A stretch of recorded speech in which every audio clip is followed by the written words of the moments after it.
istilahnya itu manusia itu selalu mengalami kegagalan, trial and error gitu. Gitu. Ya. Gimana, Gus?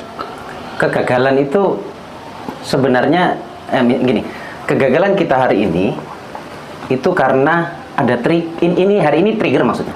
Ini hari ini hanya dampak. Jadi kegagalan kita hari ini pasti ada pemicunya. Karena kita pernah gagal di masa lalu dan perasaan gagal itu dibawa sekarang ya gagal terus. Gitu. Nah, untuk mengubahnya, masukkan atau bereskan dulu kegagalan di masa lalu. Ini pernah saya bahas juga, luka batin. Terkait misalkan bisnis, bisnis berapa kali gagal, bisa jadi disebabkan oleh luka batin finansial. Gus, ganti operator ini, Gus. Dengan apa sih tadi? Siapa? Pak Dodi. Pak Dodi. Gini, Gus, seringkali kita itu kan dalam keseharian sering untuk mengambil keputusan itu bingung. Misalnya kita punya beberapa uang gitu, antara mau beli mobil, kadang pengen beli tanah gitu kan ya. Itu ada dua opsi yang mungkin apa ya, sama istri mungkin agak perseberangan gitu. Saya minta pendapatnya Gus, gimana saran nasihatnya biar kita itu bisa mengambil keputusan itu secara jernih dan tepat gitu. Gimana, Gus? Nah, ini sama istri, Mas ya? Ya, misalnya sama istri gitu. Pertama, istri sama suami itu harus selaras, Mas.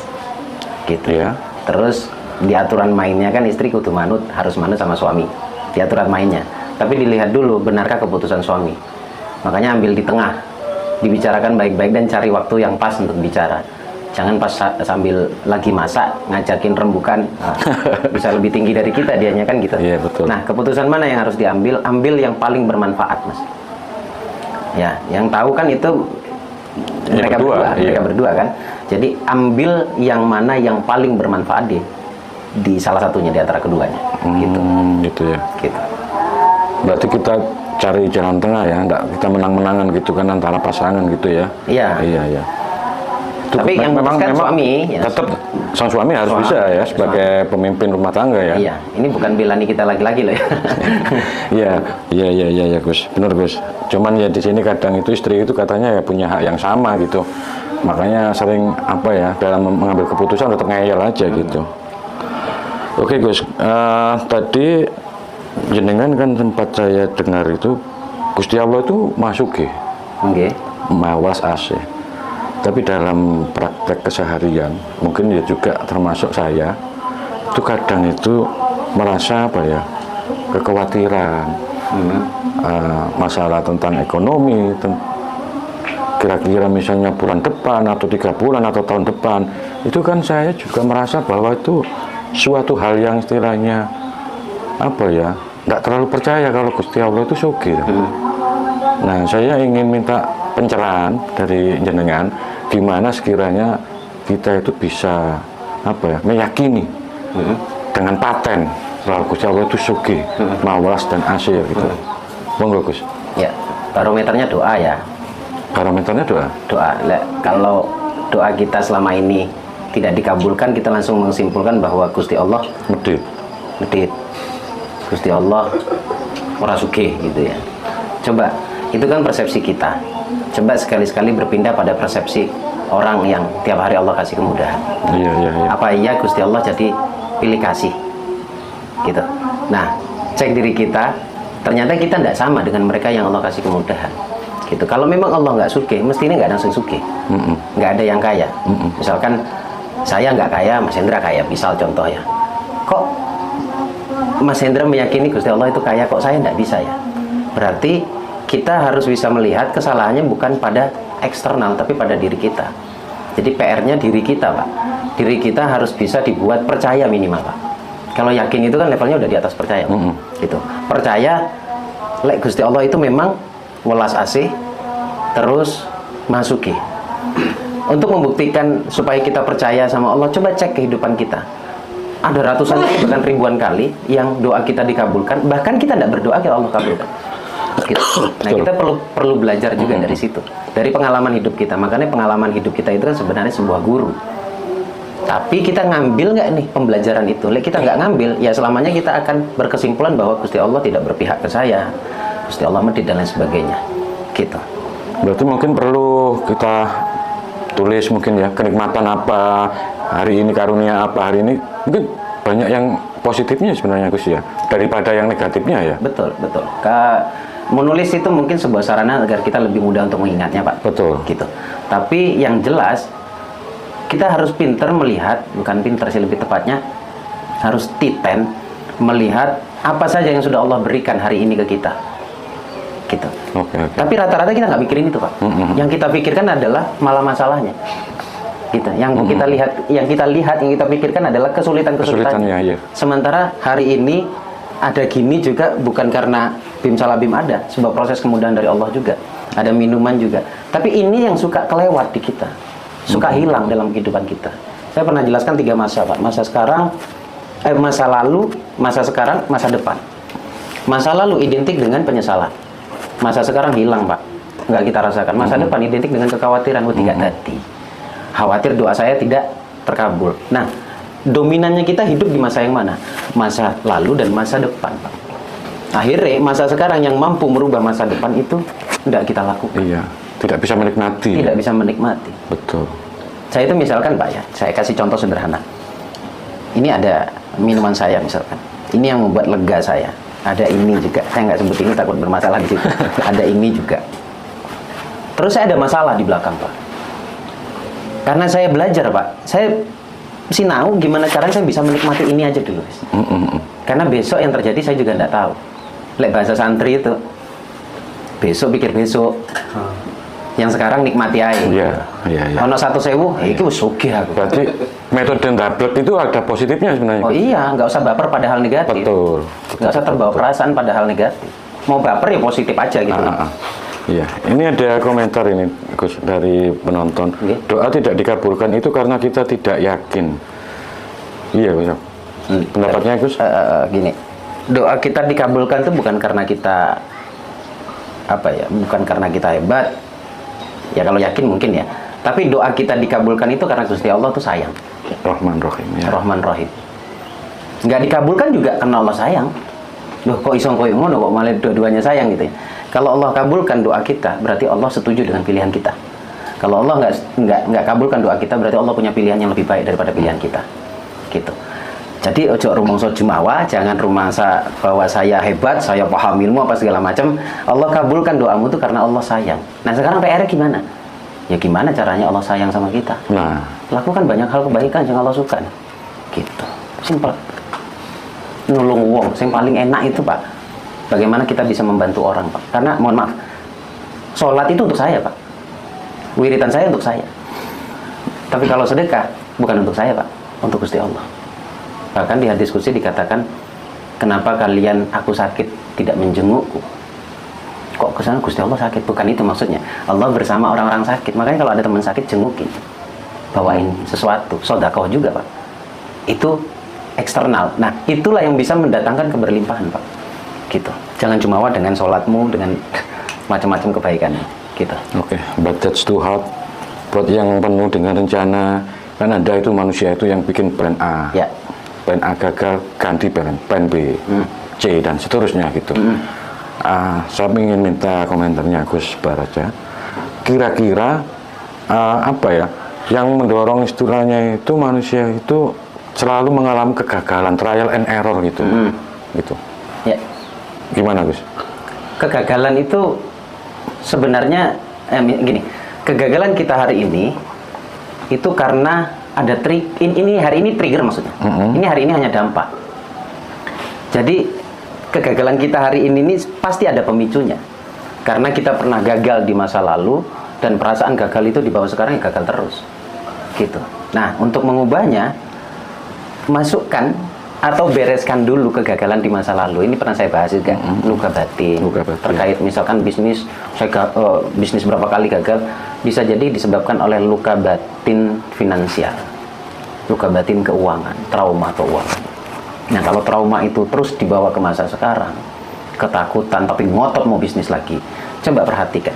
Ya mungkin meleset-melesetnya cuma sekian persen, biasanya gagal lagi Pak. Gagal lagi ya? Wajib damai.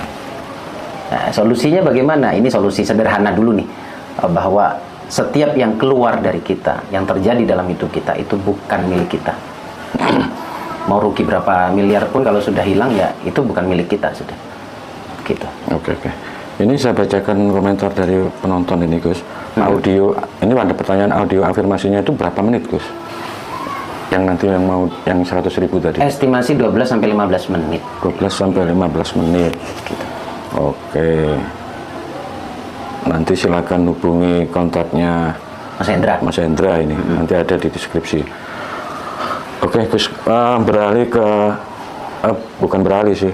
Ini ada rentetannya sama masa lalu, masa sekarang dan masa depan. Ketika kita bisa menghilangkan itu, kan bisa menikmati saat ini di sini sekarang kan ya. Iya. Berarti kan hilangnya ketakutan, kekhawatiran. Menghilangkan dua hal. Iya. Penyesalan, ketakutan, Iya. kekhawatiran. Oke. Dalam konsep agama kayak seperti itu kan ada, saya pernah dengar kalau tidak salah itu la khaufun walahum yahzanun ya. Orang-orang setipe kayak itu kan hanya orang-orang tertentu katanya. Tapi dalam hal ini sepertinya semua punya potensi yang sama. Iya. Gitu kan. Meskipun ya mohon maaf mungkin dari ini kita tidak bicara agama ini ya. Orang Amerika, orang Indonesia, orang Jepang semua kan punya potensi yang sama Gus. Iya. Gimana pendapatnya Gus Balarman? Iya, ini hanya untuk mereka yang mau saja. Yang mau saja. Yang mau saja, karena hidup bukan perkara bisa atau tidak, tapi mau atau tidak. Mau, intinya mau dulu. Katanya kan begini, orang sukses itu cuma 5%. Sisanya orang bertahan, orang gagal, dan orang sedih dan lain sebagainya. Iya. Nah, pertanyaannya kita mau berada di mana nih? Mau menjadi bagian dari yang 5% atau menjadi bagian dari yang 95%? 95%. Kalau mau menjadi bagian dari yang 5%, ya lakukan itu. Nah, kebanyakan orang luar yang melakukan itu, ya mereka tergolong yang 5%. Dan semua ilmu itu mengajarkan present, sekarang. Gitu. Karena kalau saya bukan sok-sok meneliti, artinya belajar dari pengalaman teman-teman yang belajar ke saya juga, ternyata yang banyak hilang dari sisi kita adalah yang sekarang. Yang muncul adalah penyesalan, ketakutan, dan kekhawatiran. Betul. Ternyata penyesalan, ketakutan, kekhawatiran itu menghadirkan, mengundang kejadian yang serupa. Kegagalan itu sendiri gitu. Yang kita khawatirkan ya tetap akan terjadi itu kalau ya. Tetap sama-sama powerful keyakinannya. Tempo hari saya juga jawab pertanyaan Mas Hendra bahwa takut dengan yakin tuh kekuatannya sama. Sama ya. Sama. Nah, itu kan takut miskin kejadian Iya. juga. Gitu, makanya wajibnya di mana? Di tengah, netral. Nggak ada masalah dengan kemiskinan. Saya juga siap-siap saja dengan kekayaan. Makanya kan Kanjeng Nabi bilang khairul umur awsatuha, sebaik perkara itu yang pertengahan saja. Karena terlalu cinta, kita tuh sering diuji dengan sesuatu yang kita cintai. Kemalakatan. Ya, cinta aja terlalu ke istri, gudo istri. Gudo istri gitu ya. Berarti kita sama istri tidak boleh terlalu cinta ya? Ya tidak boleh. Secukupnya saja. Secukupnya saja, seporsinya saja. Wong cinta itu juga tidak bisa didefinisikan. Betul. Gitu. Tidak bisa didefinisikan. Oke. Ini ada pertanyaan Gus dari penonton ini. Gus, cara menaikkan omset dan rame jualan, afirmasinya harus bagaimana? Gitu. Afirmasi. Beli dong gitu. Afirmasi nomor sekian, teman-teman. Afirmasi nomor sekian. Oke. Kelayakan, kepantasan, care-mu, pedulimu terhadap bisnismu, cintamu terhadap bisnismu. Itu dulu. Pengaplikasian cinta terhadap bisnis itu ya salah satunya cok genggam duit. Gitu. Dapat rezeki bagi, dapat rezeki bagi. Gitu. Terus membuka diri. Membuka diri artinya apa ya? Kebaikan keburukan bisnisnya itu diterima. Gitu. Cintai bisnisnya intinya. Cintai bisnisnya. Gitu. Kalau biasanya orang akan jawab, ya saya jelas cinta dong sama bisnis saya gitu. Jawabannya begitu kan. Tapi coba perhatikan baik-baik perasaanmu. Melakukan bisnis itu karena terpaksa atau karena duit. Nggak boleh juga kalau bicara tentang keberlimpahan membuat bisnis semakin ini, enggak. Saya lakukan bisnis saya karena saya suka sama bisnis saya. Gitu. Saya menjalani kayak gini karena saya suka. Mau ditonton orang atau enggak ditonton itu nomor 2, Pak. Oke. Yang pertama adalah saya suka. Gitu. Berarti barusan yang tanya yang jualan rame itu lakukan saja dengan senyaman-nyamannya. Senyaman-nyamannya. Dinikmati saja Orientasinya adalah jualannya, cinta. Meskipun sepi, ya santai aja. Santai aja. Nggak usah terlalu takut. Nanti kalau rame gak disyukuri. Iya, betul. Kalau sepi disambati. Mbok yang adil sama diri sendiri. Gitu ya. Oke. Seperti itu. audionya mengandung subliminal message apa tidak, Gus? Oh enggak, jadi ada sugestinya. Ada sugestinya. Kalau subliminal message itu kan pesan tersembunyi ya. Jadi cuman audio saja, gitu. Nah, ada kata-kata yang didengarkan dan insya Allah akan nyaman banget dirasakan. Yang jelas nanti semua yang bisa mendengarkan itu akan merasa nikmat, enjoy gitu Iya. ya. Ada dua ya, jadi setiap audio misalkan terapi syukur. Itu dapat dua-duanya atau satu aja itu, Gus? Satu tadi. Nah, ya? dalam satu file itu ada dua. Satu penjelasannya, bagaimana mendengarkannya dan manfaatnya apa, kemudian baru audio terapinya. Jadi 100.000 itu nggak langsung mendengarkan, tapi panduan-panduannya juga ada. Gitu. Seperti itu. Oke, saya lanjut. Bahas dong soal loa, soal telepati. Wah, ini lain lagi nih, Gus ya. Ya, saya juga membahas loa memang. Kalau telepati, saya tidak membahasnya kan sudah ada ahlinya, takut salah menjelaskan. Walaupun secara basic paham lah. Itu. Tapi ruangnya saya, wilayah saya adalah loa. Loa itu hukum tarik menarik, simpelnya begitu. Yang kita tarik adalah impian kita, yang menarik adalah kita. Gitu. Kemiripan menarik kemiripan.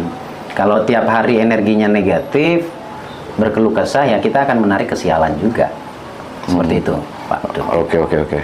Ini ada yang tanya lagi, cara sederhana untuk menikmati masa sekarang bagi pemula, Gus. Bagaimana? Bangun pagi, syukuri. Terima kasih sudah bisa bangun subuh, bangun pagi. Itu satu. Kedua, habis itu Anda ngapain? Oh, ngerasakan hangat matahari. Dirasakan. Habis itu sarapan, rasakan makanannya. Nggak usah mikirin besok. Habis itu minum kopi misalnya, rasakan kopinya. Nggak usah mikirin kantor nanti siang, enggak ya? Nanti saja, Iya, daripada nanti harusnya di kantor baik-baik saja, sudah mikirin yang tidak-tidak. Betul. Gitu. Terus? Ini masih orang kantoran ya? Gitu. Ya mungkin aja ini universal, sembarang Ya. ini. Nah, jadi nikmati apa yang ada sekarang. Gitu. Jadi semisal kayak tadi Mas Hendra mau datang ke sini, ya udah, yang akan saya hadapi adalah Mas Hendra, tamu saya. Gitu. Nggak usah mikirin besok siapa yang mau datang ke sini, kejauhan. Gitu. Oke.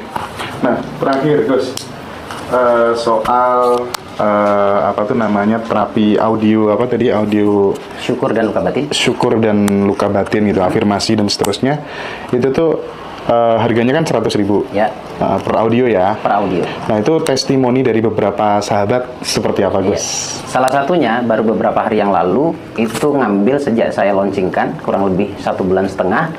Itu ada yang hutangnya 300 juta selesai, padahal nggak ada hubungannya dengan uang. Audionya maksudnya. Kemudian yang kedua juga ada yang rumahnya ingin direnov, tapi minim banget biayanya. Ternyata habis itu ada sebuah keajaiban, panjang ceritanya, rumahnya direnov, bahkan angkanya melebihi apa yang dia sangka sebelumnya. Baik, mantap. Oke, Gus Baraja, terima kasih banyak ya atas waktunya dan sambutannya yang luar biasa. Mudah-mudahan bermanfaat buat teman-teman semuanya.